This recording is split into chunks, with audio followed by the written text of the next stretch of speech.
2024-এর August RG Kar হাসপাতালে কাদম্বিনীর সঙ্গে ঘটে যাওয়া সেই নির্মম ধর্ষণ হত্যাকাণ্ড তুলে দিয়েছিল হাজারটা প্রশ্ন। রাজপথে ভিড় জমিয়েছিল কালো মাথারা।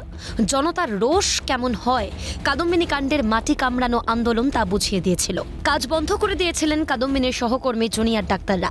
মেয়েটা চলে গিয়ে যেন ঝড় তুলে দিয়ে গিয়েছিল রাজ্য জুড়ে। কাদম্বিনী কাণ্ডে প্রমাণ লোপাট সম্পর্কে বিস্তর অভিযোগ উঠেছিল আরজিকর হাসপাতাল এবং টালা থানার ভূমিকায়।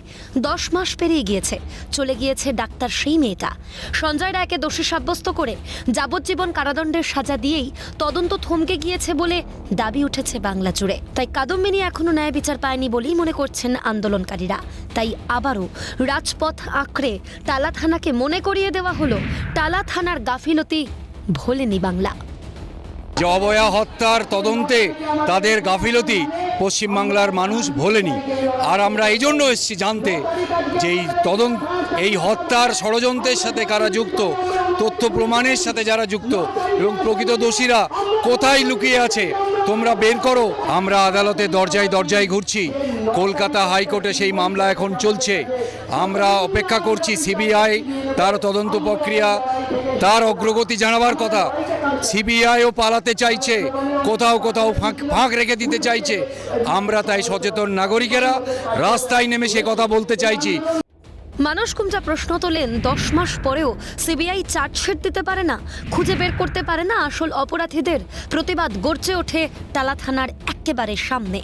সত্যি কথা বলতে এরকম নৃশংস নারকীয় হত্যাকাণ্ড আমার রাজ্য কেন পৃথিবীর কোথাও হয়েছে বলে আমাদের মনে হয় না। সেই তদন্তকারী সংস্থা এরকম একটা হত্যাকাণ্ডে তদন্ত করতে গিয়ে তাদের সাফল্য হবে একজন, 10 মাসেও তারা সাপ্লিমেন্টারি চার্জশিট দিতে পারবে না। যারা অভিযুক্ত, এই তো টালা থানা যার সামনে আমরা এখানে আছি, যারা অভিযুক্ত তারা ঘুরে বেড়াবে। যারা ওই ভাঙচুর করবার সময় আরজিকরের 14 তারিখ রাত্রে যে দুষ্কৃতীরা ভাঙচুর করছিল, যে পুলিশ অফিসাররা দাঁড়িয়ে দাঁড়িয়ে দেখছিল, তারা ঘুরে বেড়াবে। যে শাসক দলের নেতারা তারা মৃতদেহ ছিনতাই করে নিয়ে গিয়ে পুড়িয়ে দিয়েছিল, তারা ঘুরে বেড়াবে। আর আমরা চুপ করে বসে থাকবো, এইটা কোনোদিন হতে পারে না। টালা থানা থেকে আরজিকর পর্যন্ত চলে মহামিছিল। কাদম্বিনীর আবক্ষ প্রতীকী মূর্তিতে মাল্যদান করেন প্রতিবাদীরা। প্রায় 10 মাস অতিবাহিত হলো, 1 বছরের কাছাকাছি আসতে গেল। অথচ যে সাপ্লিমেন্টারি চার্জশিট দেওয়ার কথা ছিল সিবিআইয়ের পক্ষ থেকে, যে সাপ্লিমেন্টারি চার্জশিট দেওয়ার নির্দেশ সুপ্রিম কোর্টের সলিসিটর জেনারেল কমিট করেছিলেন, সেই সাপ্লিমেন্টারি চার্জশিট এখনও কোথায়? তাহলে এই সামগ্রিক যে বিচারের জায়গাটা অধরা, সেই অধরার জায়গাটাকে স্মরণ করতেই মোমবাতি প্রজ্বলনের মাধ্যমে আজকে ক্রাই অফ দ্য আওয়ারের সামনে যে অভয়ার আবক্ষ যে মূর্তি, সেই মূর্তির সামনে আমরা অভয়ার স্মরণের জন্য ডাক দিয়েছিলাম। অবশ্য যে পুলিশ থাকলে এমন ঘটনা ঘটতে পারত না, সেই পুলিশ সেদিন হাসপাতালে না থাকলেও মিছিল আটকাতে দায়িত্বে রয়েছেন বহাল। পুলিশ ভয় পেয়ে তাদের আটকেছে, দাবি তোলেন প্রতিবাদীরা।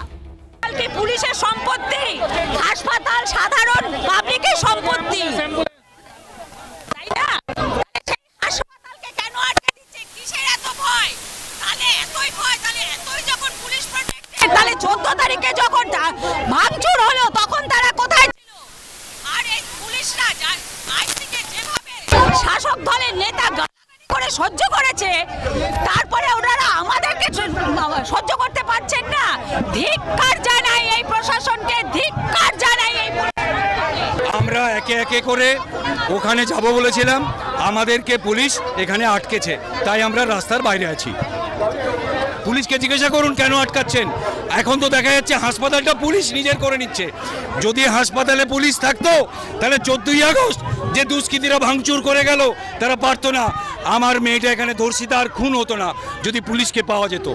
প্রশাসনের চোখের সামনে তারা পোস্টার, স্লোগান, বক্তব্যের মাধ্যমে বুঝিয়ে দিতে চান হারহিম করা এই ধর্ষণ খুন কাণ্ড থেকে পালাতে চেয়েছিল টালা থানা, পালাতে চাইছে সিবিআইও। কিন্তু বাংলার সর্বস্তরের মানুষ সজাগ আছেন।